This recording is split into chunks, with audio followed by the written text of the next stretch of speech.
Hello everyone, it's Shane Kanto, your Wasteland reviewer, and this is the new limited docu-series from Netflix, High Scores. And this is about the history of video games. And I grew up a gamer. I still have my GameCube, I have my Nintendo Switch. I've always been a Nintendo kid. I've had other consoles, like I've had a PS3 for a little bit, I've had PS2 for a little bit, I had an Xbox once, but like I've always been a Nintendo kid. So watching this, it's interesting because they do talk about in one of the episodes like the brand loyalty, because it was really like Sega versus Nintendo at one point. This never gets to the point where it starts talking about like the big boom of like PlayStation coming out, Xbox coming out. But it goes from the arcades to the evolution of video games being for kids, and then things like Mortal Kombat coming out. And I remember having Mortal Kombat 4 for the N64, and F you Goro. Forever. F you. And it's just like, never could beat him. I might have beat him once. And then I think it was Shao Kahn who was like the villain after, like the last person you fought after him, and it's just like, you're easy compared to what I just went through. Never beat Goro again.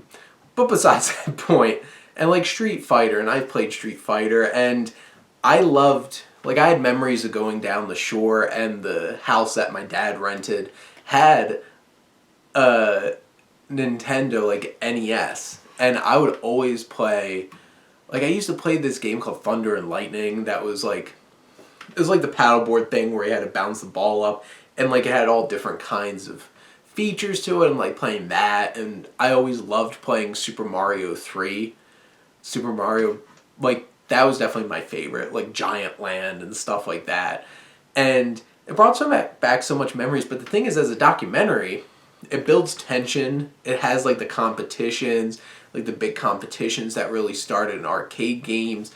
It has different perspectives from different content creators, whether it's over in Japan creating Star Fox, creating Mario, or like it tells the story of the creation of Doom, which is one of the most influential games ever created, like the first person shooter. And look what that created. Everybody plays first person shooters, from 10-year-olds telling like adults, I'm going to F your mom on like Call of Duty and stuff like that. And like I really enjoyed this. I got a lot out of it. It's like so a lot of the stuff I already knew, because like I've watched documentaries on video games before and stuff like that. But like if this is like something that you want to learn about the history of video games, this does a really good job of pulling things together over the course of 6 episodes that range from like 35 to 45 minutes. I enjoyed it a lot and gained a lot of perspective, and like how, like, I thought it was cool learning how Star Fox, like, wasn't always just, like, there weren't animals in it. It was like, this was supposed to be like a spaceship shooter game, and Nintendo's like, but we have cute characters in our games, and then them having to go back and add those characters, and like, Fox McCloud is iconic Nintendo character now. No, he's a big choice in, like, Super Smash Brothers, or at least used to before they nerfed him. Ganondorf for life. Yes, I play Ganondorf. He's such a badass in Melee, and then not until like Ultimate did they actually make him useful again. Brawl. I hated Brawl. But I could get into the whole entire thing, and like it would be cool to have like a episode on the channel of talking about my experiences with video games, because right now basically all I play is Pokemon. Like I play Pokemon Go all the time, and I have Sword, Pokemon Sword. So like I'll be looking for the next part of the expansion pack when it comes out, and to catch new Pokemon because I got them all. But I also play MVP Baseball 2005 forever.